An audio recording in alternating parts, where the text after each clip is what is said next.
معاشرتی اختلاف، برصغیر کی دو جماعتیں اپنی معاشرتی زندگی میں بھی مختلف ہیں۔ ہندوؤں کا معاشرہ ذات پات کے نظام کی پیروی کرتا ہے اور تمام ہندوؤں کو 4 طبقات یعنی براہمن، کھشتری، ویش اور شودر میں تقسیم کرتا ہے، اور زندگی کی طرف سے انتہائی تنگ نظری کا حامل یہ نظریہ ہے۔ مسلمانوں میں امیر، غریب، بادشاہ، غلام سب برابر ہیں۔ اس کے علاوہ کپڑے، کھانے پینے کا سامان، گھریلو برتن، گھروں کی ترتیب، اسلام کے الفاظ، اشعارے اور ان کے بارے میں سب کچھ جو ہے یہ مختلف ہے، یعنی اسلام کی اور ہندو نظریات جو ہے یہ معاشرتی زندگی اور رسم و رواج میں بالکل مختلف ہیں۔ ہر جگہ ان میں اختلاف پایا جاتا ہے۔ تعلیمی اختلاف، ہندو برصغیر میں مسلمانوں کے زوال کے بعد تعلیمی میدان میں ترقی کر چکے تھے، کیونکہ انہوں نے انگریزی تعلیم کو جلد اور آسانی سے حاصل کر لیا، جبکہ مسلمانوں نے جدید تعلیم حاصل نہیں کی، جس نے ان کے معاشی حالات کو بہت زیادہ متاثر کیا۔ ہندوؤں کے لیے انگریزوں کا آنا صرف آقاؤں کی تبدیلی تھا، لیکن اس سے ہندوؤں نے فائدہ یہ اٹھایا کہ نئے آقاؤں کو خوش کرنے کے لیے انہوں نے انگریزوں کی تعلیمات کو حاصل کیا اور بہت جلد زندگی کے ہر میدان میں مسلمانوں سے آگے نکل گئے۔ معاشی اختلافات، جنگ آزادی کے بعد مسلمانوں کے معاشی نظام کو انگریزوں نے کچل دیا اور تمام تجارتی پالیسیاں انگریزوں نے اس طرح وضع کی کہ مسلمانوں کی حالت کو خراب کیا جا سکے۔ ان کو سرکاری خدمات سے دور کر دیا گیا، ان کی جائیدادیں ضبط کر لی گئیں اور زیادہ تر جائیدادیں ہندوؤں کو دے دی گئیں، جبکہ ہندوؤں کو معاشی ترقی کے لیے ہر فیلڈ میں مواقع فراہم کیے گئے۔ اس لیے معاشی لحاظ سے ہندو کافی ترقی یافتہ تھے اور مسلمان بہت پسماندہ تھے۔ اس کی ایک بہت بڑی وجہ یہ تھی کہ انگریز یہ سمجھتے تھے کہ ہم نے اقتدار مسلمانوں سے چھینا ہے، لہٰذا بہتر ہے کہ ان کو ہر زندگی کے شعبے میں پست کر دیا جائے، لہٰذا مسلمانوں کو پست کیا گیا اور ہندوؤں کو اٹھایا گیا۔ پھر سیاسی اختلافات، ہندو سیاسی لحاظ سے مسلمانوں سے بہت زیادہ مضبوط تھے۔ ہندوستان کی سب سے بڑی سیاسی اور طاقتور جماعت کانگریس ہندوؤں کے ہی زیر تسلط تھی۔ اس کے برعکس مسلمان سیاسی طور پر کمزور حیثیت کے حامل تھے۔ ہندو اور مسلمانوں کے درمیان سیاسی اختلافات نے دو قومی نظریے کی ترقی اور ارتقاء میں بہت اہم کردار ادا کیا۔ ہندو قوم پرستی، ہندوستان کی تاریخ میں وقتاً فوقتاً ابھر کر سامنے آنے والے مختلف ہندو قوم پرست اور مذہبی انتہا پسند تحریکیں یعنی شدھی، سنتن، آریہ سماج، برہمو سماج، ایسی تحریکوں نے دونوں قوموں کے درمیان تناؤ اور دشمنی پیدا کی۔ ہندو قوم پرست رہنماؤں نے ہندوستانی معاشرے میں تعلیم اور دیگر معاشرتی سرگرمیوں کے ذریعے مسلمانوں کی طرف سے ادا کیے گئے کردار کو یکسر نظر انداز کیا۔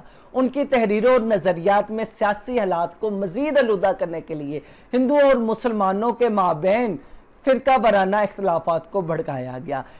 اس کے ساتھ ساتھ ان میں زیادہ تر تحریکوں کے جو نظریات تھے وہ 3 بنیادوں پر مشتمل تھے۔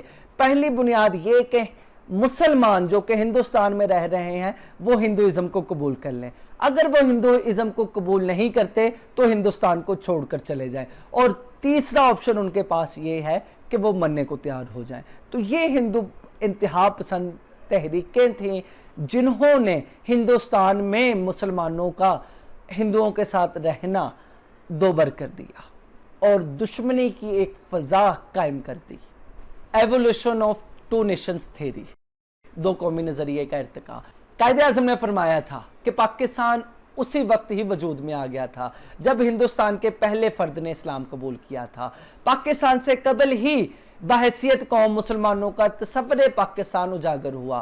مسلم قومیت اسلام کی آمد کے ساتھ ابھر کر سامنے آئی، جس نے زندگی کے ہر شعبے سے وابستہ نئے اصول متعارف کروائے، اور یہ اصول قرآنی تعلیمات پر مشتمل تھے۔ برصغیر میں مسلم قومیت کے آغاز کی وجہ پہلا ہندوستانی منسوب کیا جاتا ہے جس نے اسلام قبول کیا۔ عرب تاجروں نے ہندوستان کے ساحلی علاقوں میں اسلام کو متعارف کروایا۔ پھر محمد بن قاسم وہ پہلے مسلمان تھے جنہوں نے ہندوستان کا کچھ علاقہ یعنی سندھ کو فتح کیا۔ اس کے بعد محمود غزنوی نے ہندوستان کے بہت زیادہ علاقے فتح کیے اور ایک اسلامی سلطنت قائم کی۔ محمود غزنوی کی فتوحات کے ساتھ ہی ہندوستان میں اسلام کی تبلیغ کے لیے دروازے کھلے، اور پھر اس کے بعد شہاب الدین غوری نے ایک وسیع اور طاقتور اسلامی سلطنت کی بنیاد رکھی۔ حضرت علی حجویری، میرن حسین زنجانی، خواجہ معین الدین چشتی، قطب الدین بختیار کاکی، حضرت بابا فرید گنج شکر، حضرت بہاؤالدین ذکریہ وغیرہ جیسے عظیم مسلمان صوفی بزرگ برصغیر میں آئے۔ انہوں نے اسلام کی تعلیمات عملی تصور میں پیش کی اور اسلام کے پھیلاؤ کا سبب بنے۔ قطب الدین ایبک نے 1206 میں ہندوستان میں مستقل طور پر حکومت قائم کی، جس کے باعث دہلی سلطنت جو کہ 1206 میں قائم ہوئی اور 1526 تک قائم رہی، اس میں 5 خاندانوں نے حکومت کی: خاندان غلامہ، خاندان خلجی، خاندان تغلق، خاندان سید اور خاندان لودھی۔ ان 5 خاندانوں کی حکمرانی کے بعد چھٹا خاندان جو کہ مغل خاندان تھا، ان کی سلطنت قائم ہوئی، جسے مغلیہ سلطنت کہا جاتا ہے۔ یہ سلطنت 1526 سے لے کر 1857 تک قائم رہی۔ اس میں 6 بڑے رولر ظہیر الدین بابر، ہمایوں، اکبر، جہانگیر، شاہجہاں اور اورنگزیب عالمگیر، ان 6 حکمرانوں نے 180 سال تک ہندوستان میں حکومت کی اور ایک مضبوط ریاست کی بنیاد انہوں نے رکھی، اگرچہ ان کے بعد مسلمانوں کو زوال شروع ہوا۔ اس طرح ہندوستان میں ایک مضبوط مسلم معاشرہ وجود میں آیا جو اپنی طرز زندگی، روایات، ہیروز، تاریخ اور ثقافت رکھتا تھا۔ اسلام ہندو مت میں جذب نہیں ہو سکتا تھا۔ دین الہی، بھگتی تحریکیں وغیرہ، انہوں نے خالص اسلامی کردار کو نقصان پہنچانے کی کوشش کی، لیکن مسلم علماء نے اس پر شدید رد عمل ظاہر کیا۔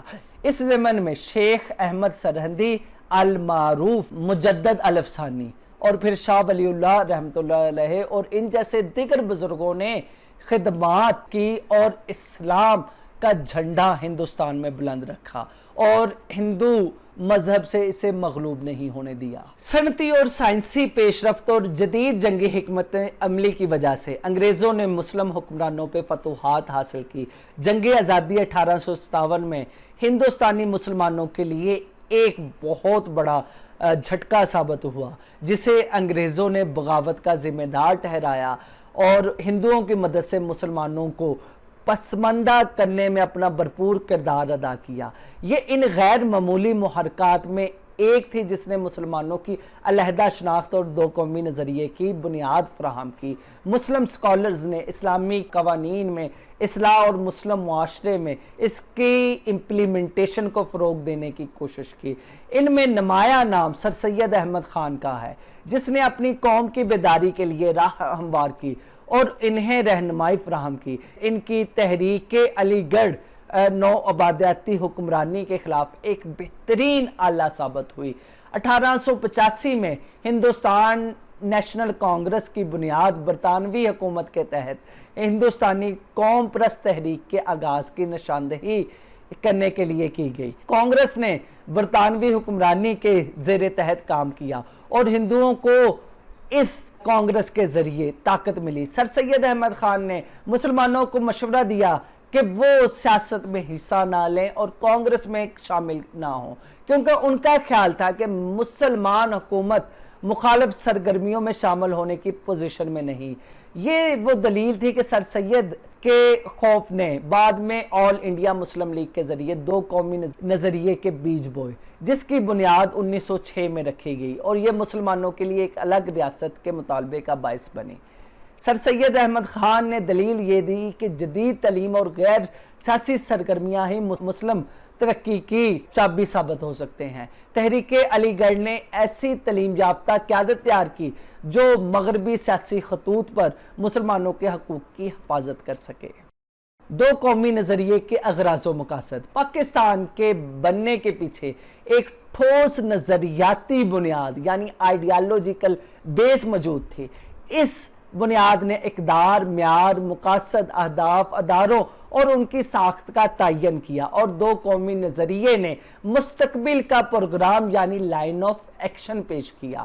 دو قومی نظریے کے جو ہے مختلف اغراض و مقاصد تھے، ان میں پہلا جو مقصد وہ آزاد اسلامی معاشرے کا قیام عمل میں لانا تھا، اور پھر دوسرا فرقہ وارانہ فسادات سے بچنا تھا۔ ہندوستان میں آئے روز ہندو اور مسلمانوں میں فرقہ وارانہ فسادات ہوتے رہتے تھے، ان سے تحفظ مقصود تھا۔ پھر مسلمانوں کی معاشرتی اور سیاسی ترقی ضروری تھی۔ ہندوؤں کے ساتھ رہتے ہوئے مسلمان معاشرتی لحاظ سے بھی پسماندہ تھے اور سیاسی لحاظ سے بھی، لہٰذا اس کو ترقی دینے کے لیے ضروری تھا کہ مسلمان الگ وطن حاصل کرے۔ پھر زبان کا تحفظ بھی مقصود تھا، کیونکہ ہندوستان میں ہندی زبان کی ترویج چاہتے تھے، جبکہ اردو زبان کو بالکل کوئی اہمیت نہیں دی جا رہی تھی۔ پھر اس کے ساتھ ساتھ نئے وطن کا مقصد دو قومی نظریے کا تحفظ تھا، یعنی یہ کہ مسلمان اپنے نظریے کے مطابق زندگی بسر کر سکے، اسلام کے مطابق اپنے اصول و قوانین مرتب کر سکے، اور پھر بار بار ہونے والی معاشرتی تذلیل سے بھی چھٹکارا حاصل کر سکے۔ جو معاشرتی تذلیل کا مسلمانوں کو سامنا تھا وہ ہندوؤں کی طرف سے سامنا تھا، انگریزوں کی طرف سے سامنا تھا، اور پھر مسلمان یہ بھی چاہتے تھے کہ وہ اپنے آپ کو معاشی لحاظ سے مضبوط کریں اور مسلمان ایک معاشی قوت بن کر ابھرے، بحیثیت قوم تمام تر مشکلات کے خلاف مضبوط اور متحد ہو کر مسلمان کھڑے ہوں۔ تو یہ تھے دوستو بنیادی طور پر دو قومی نظریے کے اہداف اور مقاصد۔ سر سید احمد خان اور دو قومی نظریہ۔ دوستو، سر سید احمد خان 17 اکتوبر 1817 میں پیدا ہوئے اور آپ کی وفات 27 مارچ 1898 یعنی 1898 کو ہوئی۔ سر سید احمد خان 19ویں صدی کے برطانوی ہند کے ایک ریئلسٹ مسلم فلاسفرز اور پولیٹیشن۔ 1838 میں سر سید احمد خان نے اپنے پروفیشنل کیریئر کا آغاز کیا اور ایسٹ انڈیا کمپنی میں ملازمت اختیار کی۔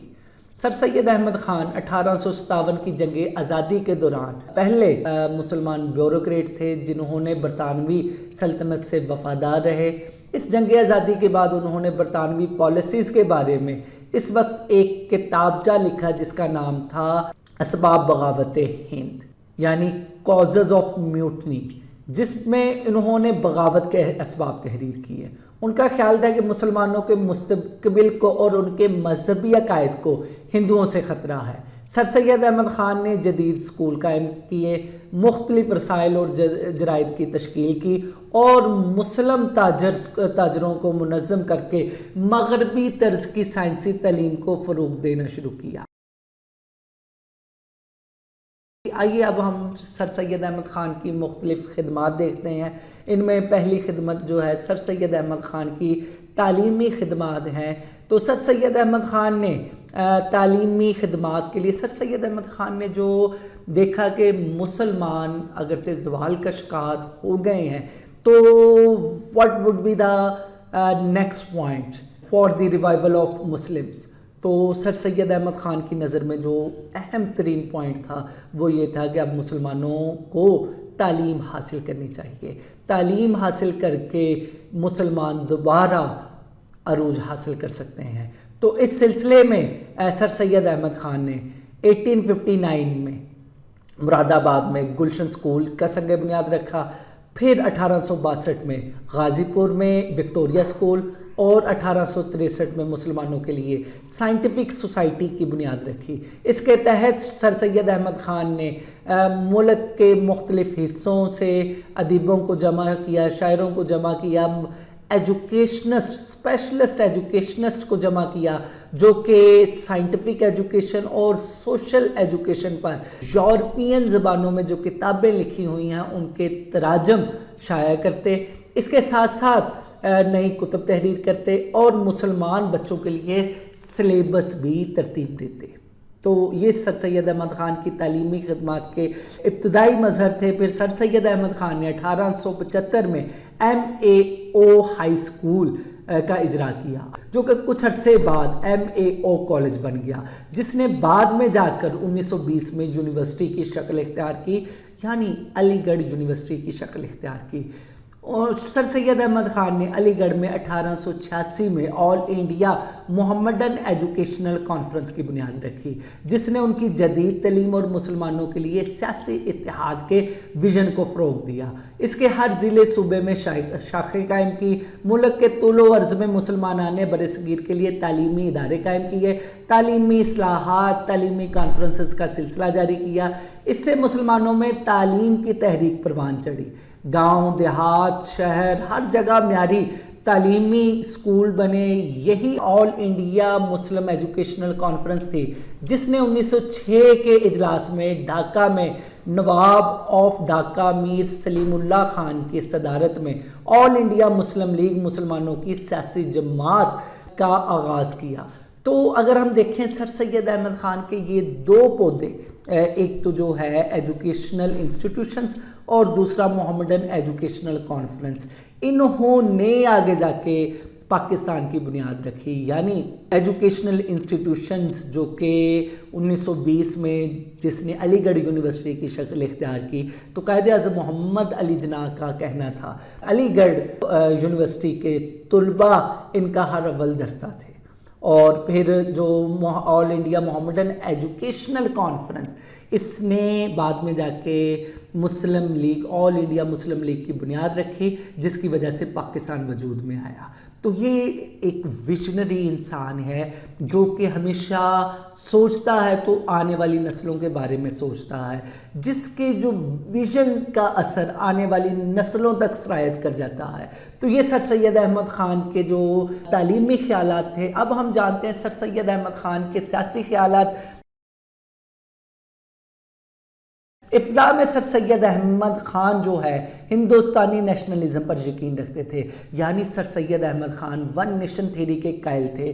ان کے خیال میں ہندو اور مسلمان ایک خوبصورت دلہن کی مانند ہیں جس کی دو آنکھیں ہیں، ان میں سے کوئی بھی ایک آنکھ ضائع ہو جائے تو دلہن کی خوبصورتی زائل ہو جائے گی۔ تو یہ سر سید احمد خان کا خیال تھا، لیکن بعد میں ہندی اردو تنازع ہوا جو کہ 1867 میں ہوا، جس کی وجہ سے سر سید احمد خان کا ون نیشن تھیوری سے اعتقاد ختم ہوا اور انہوں نے دو قومی نظریے کی حمایت کی۔ انہوں نے مسلمانوں کو یہ احساس دلایا کہ وہ الگ قوم ہے، ان کا مذہب بہت طاقتور ہے، مسلمان اپنے لیے الگ وطن کا مطالبہ کریں۔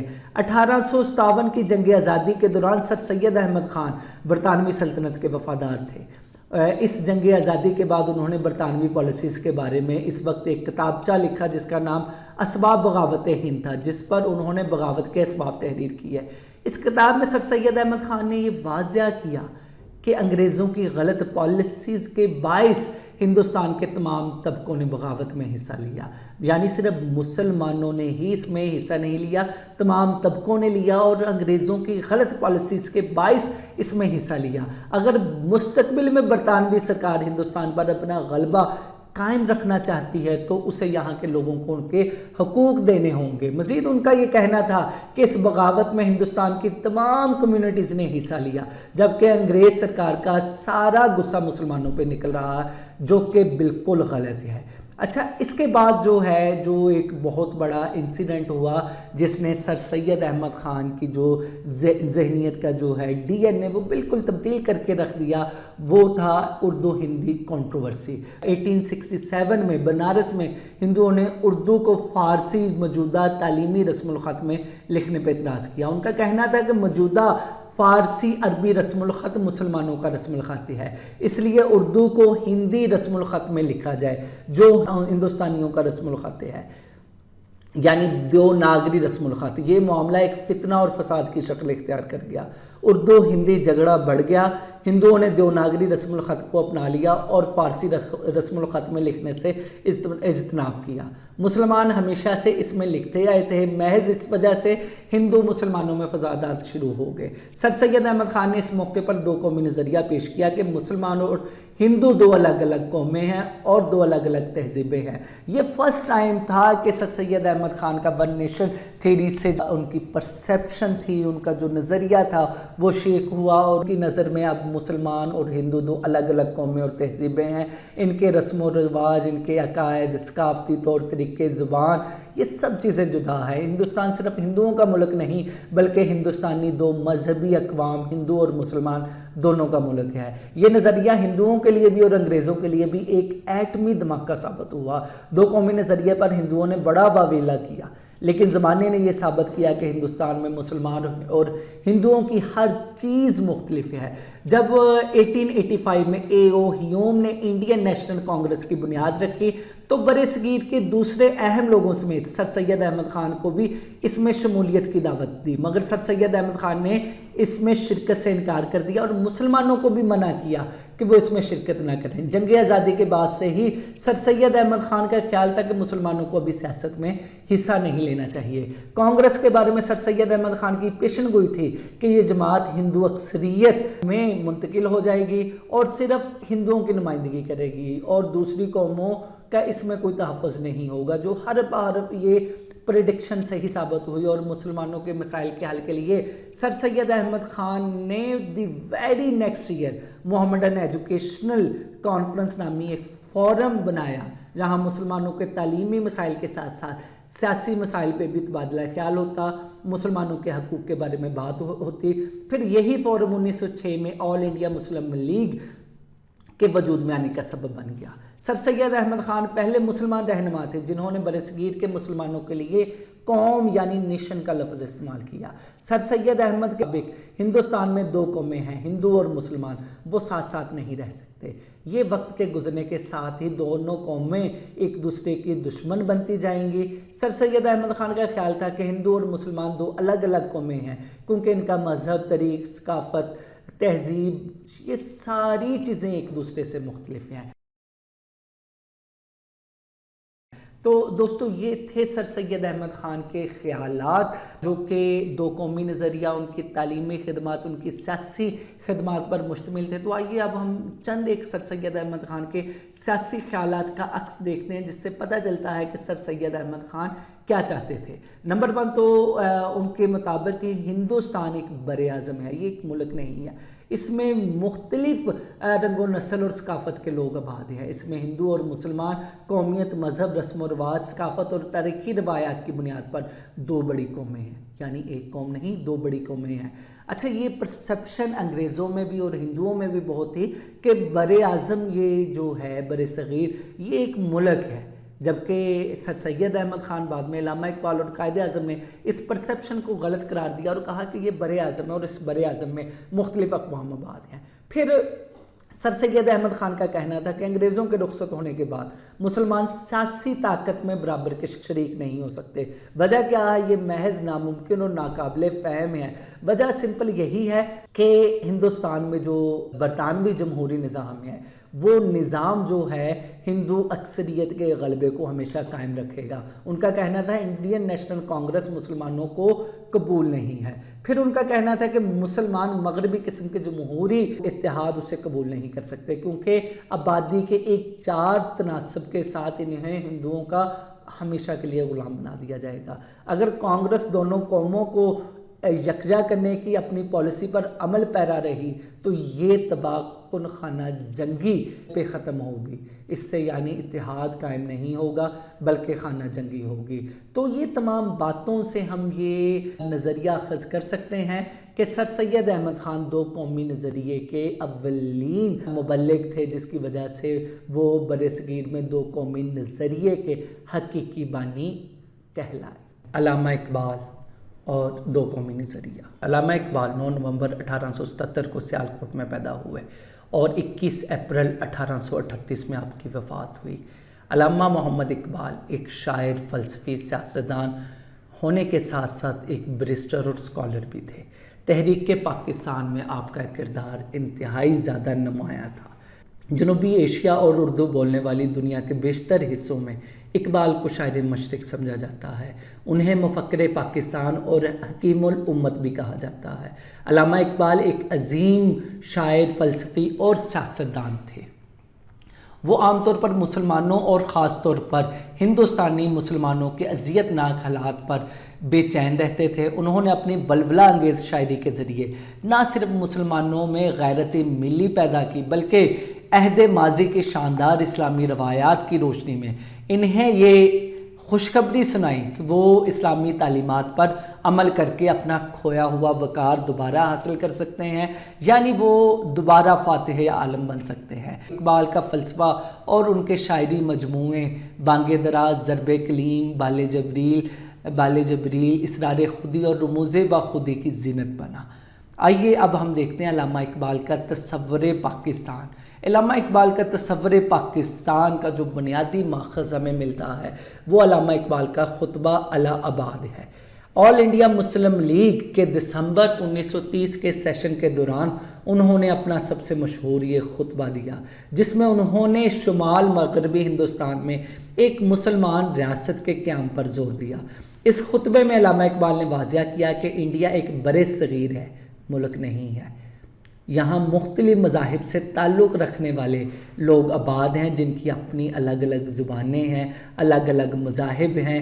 مسلم قوم اپنی جداگانہ مذہبی اور ثقافتی پہچان رکھتی ہے۔ ان کے لیے ایک الگ ملک، خواہ وہ یونین ہو یا آزاد ہو، یہ ضروری ہے۔ یہ علامہ اقبال کے خیالات ہیں۔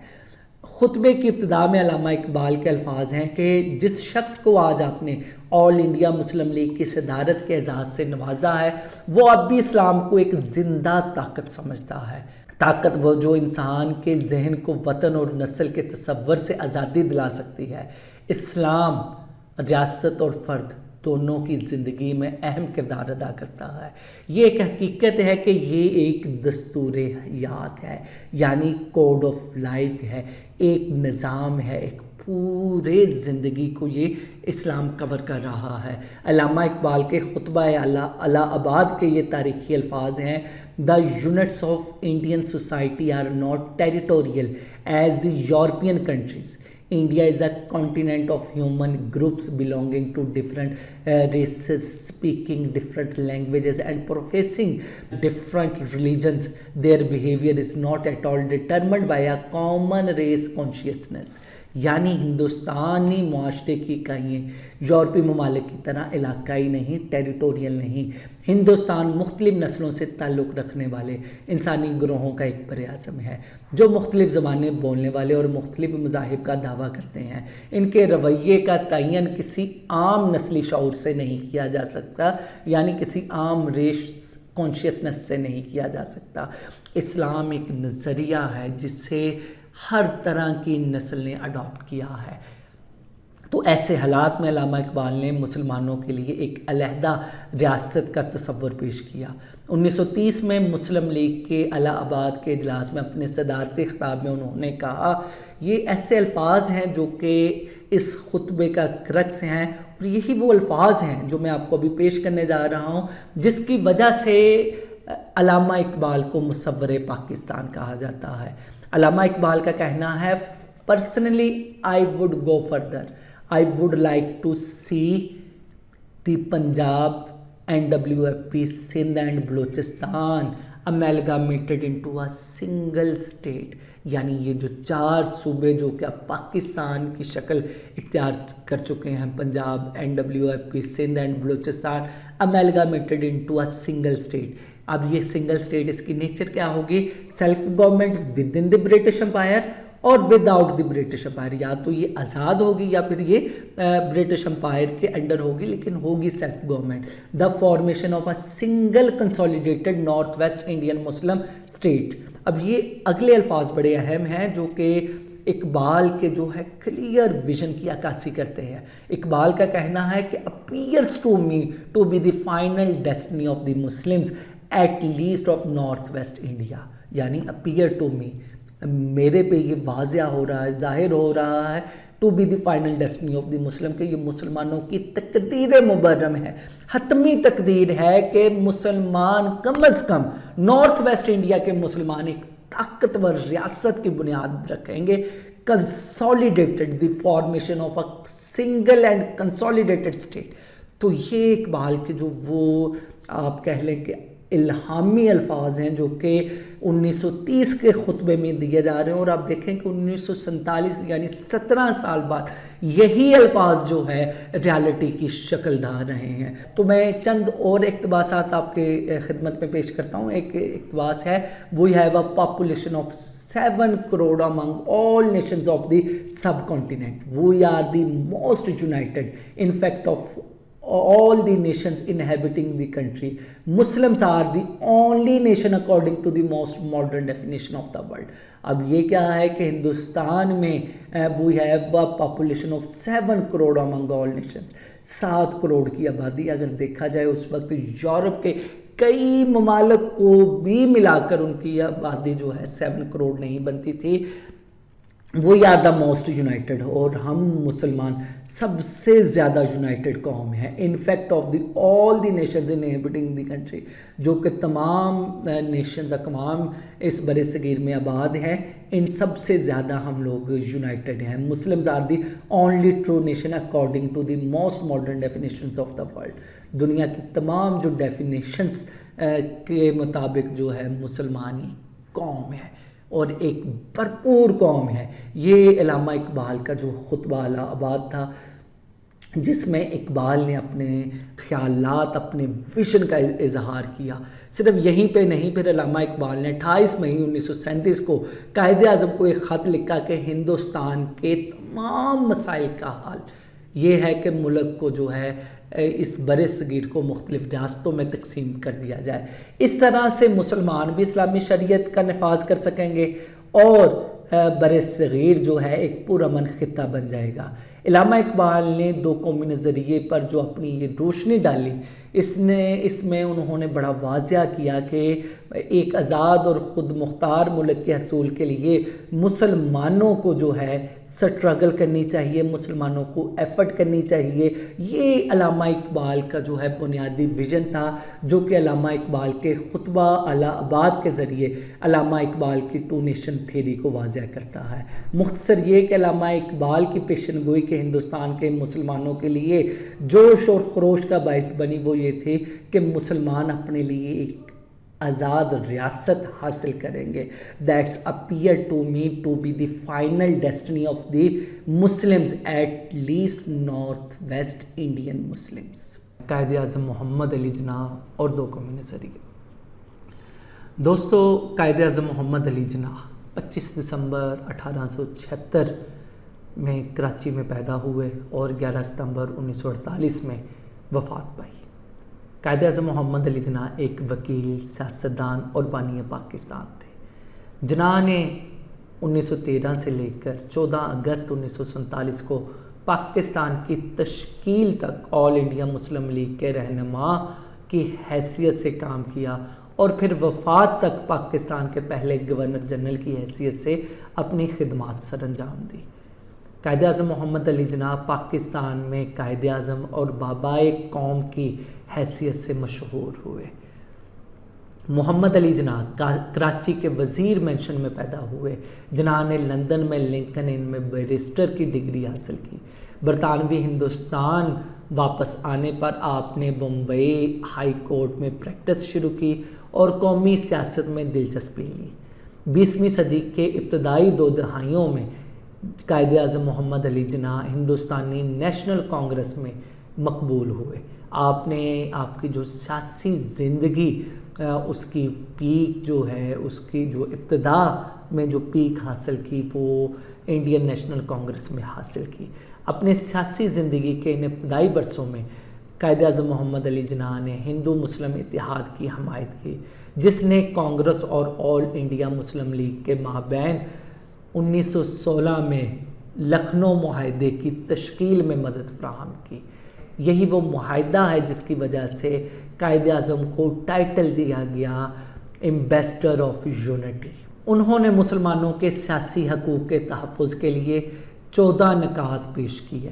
تاہم 1920 میں قائد اعظم محمد علی جناح نے کانگریس سے استعفیٰ دیا۔ اس کی وجہ یہ تھی کہ جو ستیہ گرہ کی جو مہم ہے، قائد اعظم اس پر راضی نہ ہوئے اور اسے سیاسی انتشار سے تشبیہ دی۔ 1940 تک قائد اعظم محمد علی جناح کو یہ یقین ہو گیا کہ برصغیر پاک و ہند کے مسلمانوں کی اپنی ایک ریاست ہونی چاہیے۔ اس سے پہلے جو قائد اعظم ہندو اور مسلمانوں کے اتحاد کے سفیر گردانے جاتے تھے، تقریباً 1927 سے لے کر 30 تک قائد اعظم قائل ہو گئے کہ ہندو اور مسلمانوں میں اتحاد نہیں ہو سکتا۔ یہی وجہ ہے کہ 1940 میں انہوں نے الگ ریاست کی ڈیمانڈ کی۔ اسی سال مسلم لیگ نے جناح کی سربراہی میں ایک علیحدہ ملک کا مطالبہ کرتے ہوئے لاہور میں قرارداد پاکستان، جو کہ قرارداد لاہور تھی، بعد میں ہندو پریس کی وجہ سے قرارداد پاکستان کے نام سے مشہور ہوئی۔ دوسری جنگ عظیم کے دوران مسلم لیگ نے طاقت حاصل کی، جبکہ کانگریس کے جو زیادہ تر لیڈر جو ہے وہ انگریزوں کی قید میں تھے اپنی جارحانہ پالیسیز کے باعث، اور پھر جنگ کے فوراً بعد ہونے والے انتخابات میں مسلمانوں کے لیے مختص بیشتر نشستوں پر کامیابی حاصل کی۔ یعنی اگر ہم دیکھیں تو نیشنل اسمبلی کی 30 میں سے 30 نشستوں پر کامیابی حاصل کی، اور صوبائی جو نشستیں مسلمانوں کے لیے تقریباً 494 مختص تھی آلموسٹ، تو ان میں سے تقریباً 427 سیٹیں حاصل کی۔ یعنی ہم کہہ سکتے ہیں کہ لینڈ سلائیڈنگ وکٹری حاصل کی۔ آخرکار کانگریس اور مسلم لیگ برصغیر کو ایک ریاست کی حیثیت سے متحد ہونے کے لیے طاقت کے اشتراک کے فارمولے پر ایگری نہیں ہوئے، طاقت کے کسی بھی فارمولے تک نہیں پہنچ سکے، جس کی وجہ سے تمام جماعتیں ہندوستان کی تقسیم پر راضی ہو گئی اور مسلم اکثریت کے لیے ریاست پاکستان معارض وجود میں آیا۔ پاکستان کے پہلے گورنر جنرل کی حیثیت سے قائد اعظم محمد علی جناح نے نئی قوم کی حکومت اور پالیسیاں قائم کرنے اور لاکھوں مہاجرین کی مدد کرنے کے لیے کام شروع کیا۔ قائد اعظم نے آزادی کے بعد ہندوستان سے پاکستان میں ہجرت کرنے والے لوگوں کے لیے قائد اعظم ریلیف فنڈ قائم کیا۔ پاکستان کی برطانیہ سے آزادی حاصل کرنے کے صرف ایک سال بعد ستمبر 1948 میں قائد اعظم محمد علی جناح کا 71 سال کی عمر میں انتقال ہوا۔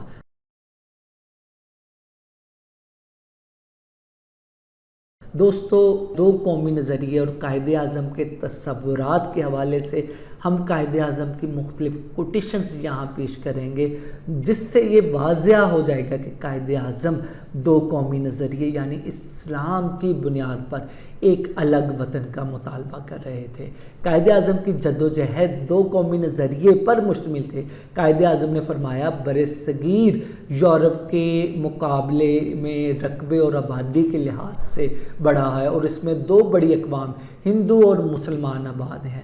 آپ نے فرمایا ہندوستان ایک قومی ریاست نہیں، یعنی ایک نیشنل اسٹیٹ نہیں، ہندوستان ایک ملک نہیں بلکہ ایک بڑا خطہ ہے جو مختلف قومیتوں پر مشتمل ہے، اور اس میں دو بڑی قومیں ہندو اور مسلمان ہیں جن کی ثقافت، تہذیب، زبان، ادب، آرٹ، فن تعمیر، قدر و تناسب، قوانین، فقہ، معاشرتی اخلاقی ضابطے، رسم و رواج، کیلنڈر، تاریخ، روایات، اہلیت اور عزائم، زندگی اور زندگی کے بارے میں نظریات، ساری چیزیں مختلف ہیں۔ بین الاقوامی قانون کے تمام اصولوں سے ہم ایک الگ قوم ہے، یعنی دنیا کی ہر ڈیفینیشنز کے مطابق ہم ایک الگ قوم ہیں۔ پھر قائد اعظم نے ہندوؤں کو بتایا کہ ہندوستان میں ایک نہیں بلکہ دو قومیں ہیں، ایک ہندو قوم اور دوسری مسلمان، اور کوئی قوم ہوا میں نہیں رہ سکتی۔ قوموں کے لیے، کسی بھی قوم کو رہنے کے لیے ایک وطن درکار ہے۔ ہر قوم کو حق حاصل ہے کہ جس خطے میں وہ آباد ہیں اس میں اپنی تقدیر کی خود مالک بنے۔ اسے سیاسی اصطلاح میں حق خود ارادیت یعنی رائٹ آف سیلف ڈٹرمینیشن کہا جاتا ہے۔ اگر جنوبی ایشیا میں امن نہیں، صرف امن نہیں بلکہ ایک پائیدار امن قائم کرنا ہے تو اس کی ایک ہی صورت ہے کہ یہاں دو بڑی قومیں ہندوؤں اور مسلمانوں کو سیاسی حق خود ارادیت دیا جائے، اور ہندوستان میں دو فیڈریشنز قائم کی جائے، ایک مسلمان صوبوں کی اور دوسرے ہندو صوبوں کی۔ انہوں نے 22 مارچ 1939 کو ہندوستان کی مرکزی قانون ساز اسمبلی میں ہندوؤں اور انگریزوں سے خطاب کرتے ہوئے گرج کر اعلان کیا، تمہاری تعداد سب سے زیادہ ہوا کرے تم ترقی یافتہ سہی، تمہاری معاشی حالت مضبوط سہی، اور تم سمجھا کرو کہ سروں کی گنتی ہی آخر فیصلہ کرتی ہیں، لیکن میں تمہیں بتا دیتا ہوں کہ تم تنہا مل کر بھی ہماری روح کو فنا کرنے میں کبھی کامیاب نہ ہو سکے ہوگے۔ تم اس تہذیب کو کبھی نہیں مٹا سکو گے، اسلامی تہذیب کو جو ہمیں ورثے میں ملی ہے۔ ہمارا نور ایمان زندہ ہے، ہمیشہ زندہ رہا ہے اور ہمیشہ زندہ رہے گا۔ بے شک تم ہم پر ظلم و ستم کرو، لیکن ہمارے ساتھ بدترین سلوک روا رکھو گے، لیکن ہم ایک نتیجے پر پہنچ چکے ہیں اور ہم نے یہ سنگین فیصلہ کر لیا ہے کہ اگر مرنا ہے تو لڑتے ہوئے مریں گے، لیکن آزادی حاصل کریں گے، ایک الگ وطن حاصل کریں گے۔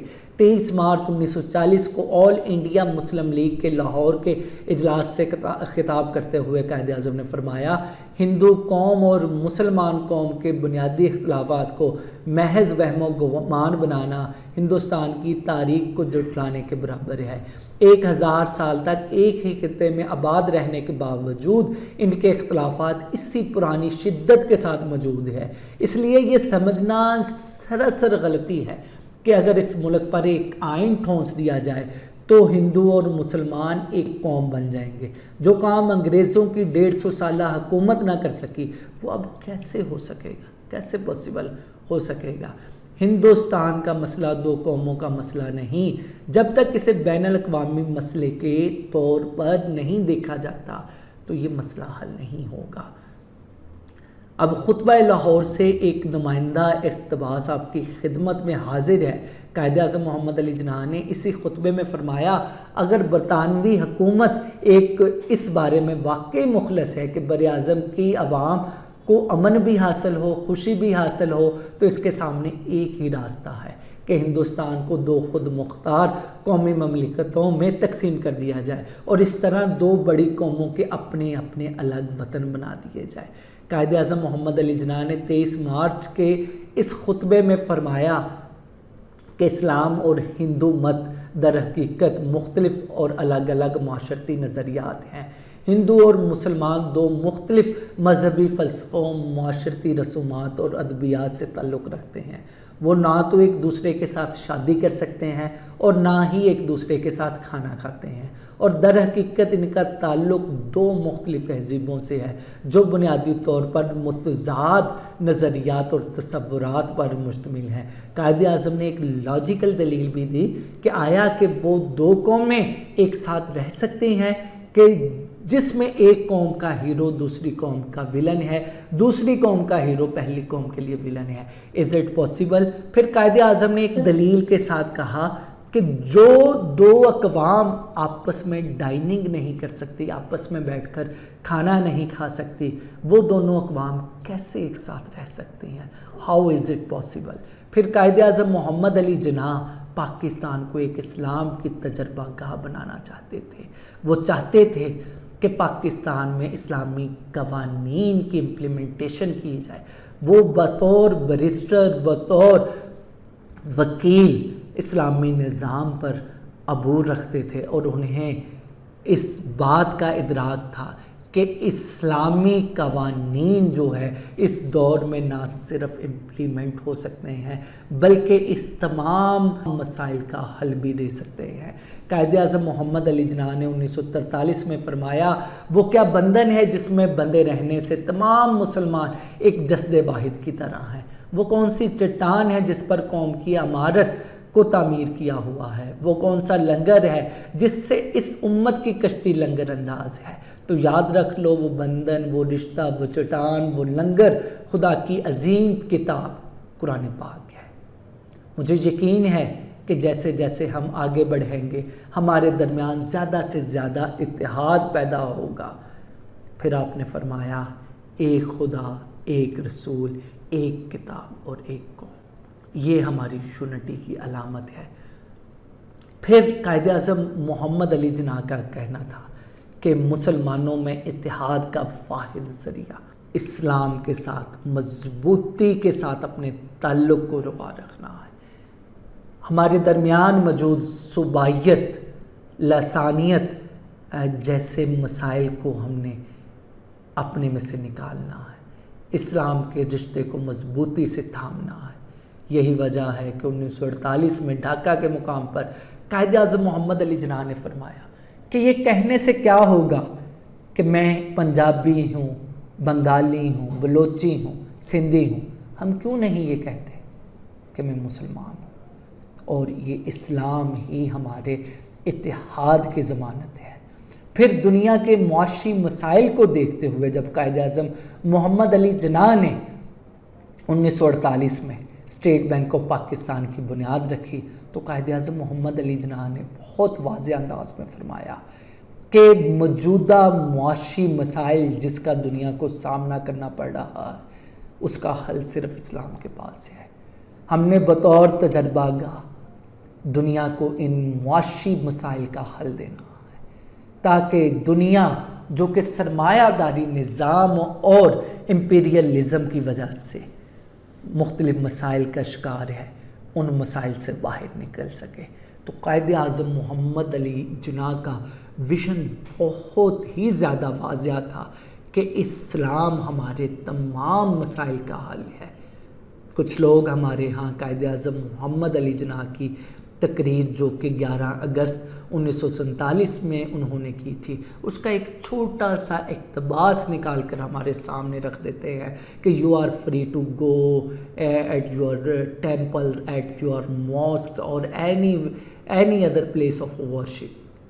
تو اس سے وہ ثابت کرنے کی کوشش کرتے ہیں کہ قائد اعظم سیکولرزم کا نفاذ چاہتے تھے، جبکہ ان کی نظروں سے تاریخ شاید بالکل ہی اوجھل ہے۔ کیا انہوں نے نہیں دیکھا کہ جب نبی صلی اللہ علیہ وآلہ وسلم نے ایک ریاست قائم کی تو وہاں پہ تمام غیر مسلم کمیونٹیز محفوظ تھی، خلفائے راشدین کے دور میں محفوظ رہی، مسلمانوں کی باقی ساری تاریخ میں محفوظ رہی۔ آپ سلطنت عثمانیہ دیکھ سکتے ہیں جدھر تقریباً مسلمان صرف 33% تھے، لیکن وہاں پر بھی تمام کمیونٹیز ان کو اپنے they were free to go to their mandirs, their temples or their any place of worship. تو اسلام تو کہیں بھی نہیں کہتا کہ غیر مسلم کمیونٹیز کو ان کی عبادت گاہوں سے روک دیا جائے۔ اسلام صرف اور صرف ان کو اپنے انڈر لیتا، اپنے تحفظ میں لیتا، صرف اور صرف یہ کہ اسلام ہمیشہ اپر ہینڈ رکھتا، اسلام اپنے قوانین کا نفاذ چاہتا ہے، ایسے قوانین کا نفاذ نہیں کہ جس میں طاقت کا بے دریغ اور غلط استعمال ہو، جس میں انصاف موجود نہ ہو، جس میں لوگوں پر ظلم و ستم کیا جائے، ان کا سیاسی استحصال کیا جائے، معاشی استحصال کیا جائے۔ اسلام ان تمام چیزوں سے روکتا ہے۔